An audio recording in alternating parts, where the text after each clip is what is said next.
हमारे यहाँ अहले तशय्युअ होते हैं तो वो अबू तालिब को अलैहिस्सलाम कहते हैं, पता नहीं क्यों कहते हैं। ये बात बिल्कुल वाज़ेह है, अहादीस में आई। एक तो अहले तशय्युअ के बाद जो अहादीस है ना उसमें सनद नहीं है। अब हम उनसे कहते हैं कि फिर जब सनद नहीं है तो क्या पता चलता है कि यह अहादीस नबी अलैहिस्सलाम के, ये आप लोगों दरमियान में डाल दिए। लिहाजा अहले तशय्युअ के जितनी भी मरवियात हैं उन मरवियात पर एतमाद नहीं किया जाता। और हमने आपको बताया हमारे यहाँ सनद का बहुत बड़ा एहतमाम है अहले सुन्नत के बाद। इमाम बुखारी रहमतुल्लाह अलैह, इमाम मुस्लिम, कोई भी वो मुसन्निफ और कोई भी इमाम और मुहद्दिस बगैर उस वक्त तक हदीस को नहीं बयान करता जब तक तमाम रावियों का जिक्र न करे। अब आपने पढ़ा पहली वाली हदीस इन्नमल अमालु बिन्नियात वाली, तो इन्नमल अमालु बिन्नियात वो इमाम बुखारी नकल करते हैं हुमैदी से, और हुमैदी नकल करते हैं सुफियान से, और सुफियान नकल करते हैं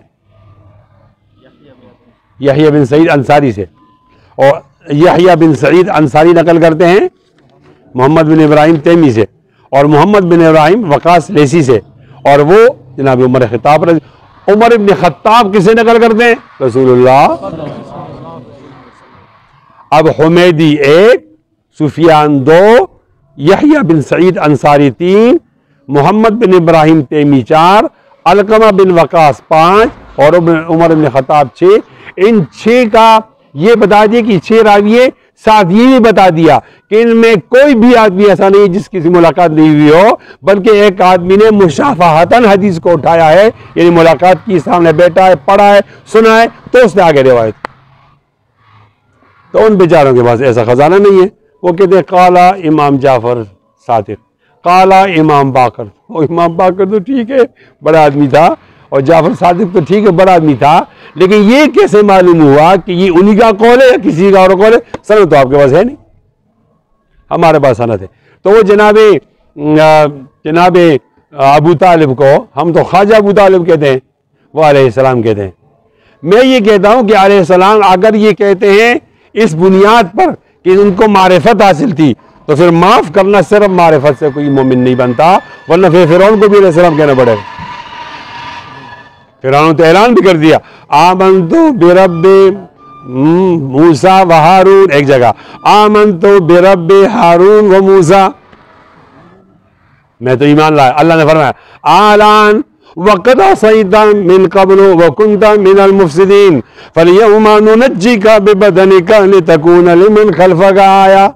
नहीं भाई, गरगरे के अंदर आपका ईमान कबूल नहीं होगा। पहले कहते अना रब्बुकुमुल आला, अब जब डूबने लगा तो उसने कहा कि मैं मूसा और हारून के खुदा को मानता हूं। आज तुम्हें हम अलामत इबरत बनाएंगे, और अलामत इबरत ये है कि वो इहराम मिस्र में आज तो उसकी लाश मौजूद है कि खुदा जो होता है वो तो मरता नहीं है, जो मरता है वो खुदा नहीं होता।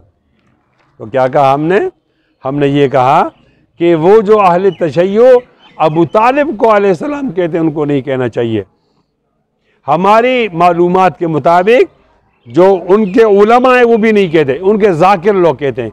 जाकिर कौन होता है? उनका वो इंतहाई जाहिल किस्म का आदमी होता है, वो ज़ईफ़ रिवायतें बताता है, तेज से तकरीर करता है, लोग वाह वाह करते हैं।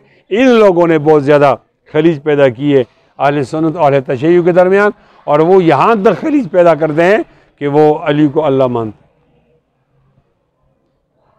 हम छोटे थे, जामिया फारूकी में पढ़ते थे, तालिब इल्म थे, तो वहाँ PIA के अंदर एक सीरत नबी का जलसा होता था। तो एक आदमी आता था अहले सुन्नत में से और एक अहले तशय्युअ में से। वो जो अहले तशय्युअ का खतीब था, मुकर्रर था, मैंने उन्हें कोई बात की, सब ने उसका जवाब दिए, कहा ऐसा कहो, सब ने कहा। तो उसने कहा ओ आज तो अली और अल्लाह को मानने वाले एक हो गए। वो अली को अलग समझते हैं और अली उन मौला का गलत तर्जुमा करते हैं। अली अल्लाह नहीं है, अब्दुल्ला हैं। अली अल्लाह नहीं है, अब्दुल्ला हैं। अगर आप ये कहते हो कि अली जनाब अबू बकर से अफजल हैं, इजमा के तो ये खिलाफ है, सहाबा के तर्ज अमल के खिलाफ है। लेकिन इसमें गुंजाइश इस पर फतवा नहीं लगेगा। जनाब अली की फजीलत तो मौजूद है, जनाब अली रजी अल्लाह अन्हु की फजीलत तो मौजूद है, लेकिन आप ये कहते हो कि अली अल्लाह हैं, तो माफ़ कीजिए, इस्लाम हर एक आदमी और हर एक अकीदे का मज़हब नहीं है। जो इन्हीं अकायद को मानेगा तो दायरे में रहेगा, वरना उसका इस दायरे से अंदर कोई ताल्लुक़ नहीं हो। ये दो चीज़ों को ज़हन में रखो, एक ये अली अल्लाह, अली को अल्लाह कहें कोई, और दूसरे ये कि वो इमाम को मासूम कहें या इमाम को नबी से ज़्यादा फजीलत दें, तो ये उम्मत के इजमाई अकीदे के ख़िलाफ़। इस तरह उनका किताबुल ईमान में अबू तालिब, ख्वाजा अबू तालिब को अलैहिस्सलाम कहना, वो भी इजमाई अकीदे के ख़िलाफ़।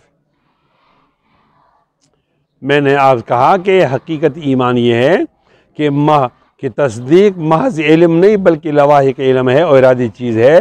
क्या माना? सिर्फ जानना काफ़ी नहीं बल्कि साथ मानना भी ज़रूरी है। बोलो, सिर्फ जानना काफ़ी नहीं बल्कि साथ मानना भी ज़रूरी है। एक और बहस भी यहाँ होती है, हम कहते हैं ये हमारा अकीदा है, अकीदा अक़द से निकला है और अक़द गिरह को कहते हैं। इसका क्या माना? कि ईमान की हकीकत आपके दिल में इस तरह मजबूत हो जिस तरह की गिरह मजबूत होती है, तो वह अक़द बिलक़ल्ब हो जाएगा और उससे अकीदा निकलेगा। अगर कमज़ोर ईमान होगा तो उससे अकीदा नहीं बनता, रबीउल्लाह, तो उससे अकीदा नहीं बनता।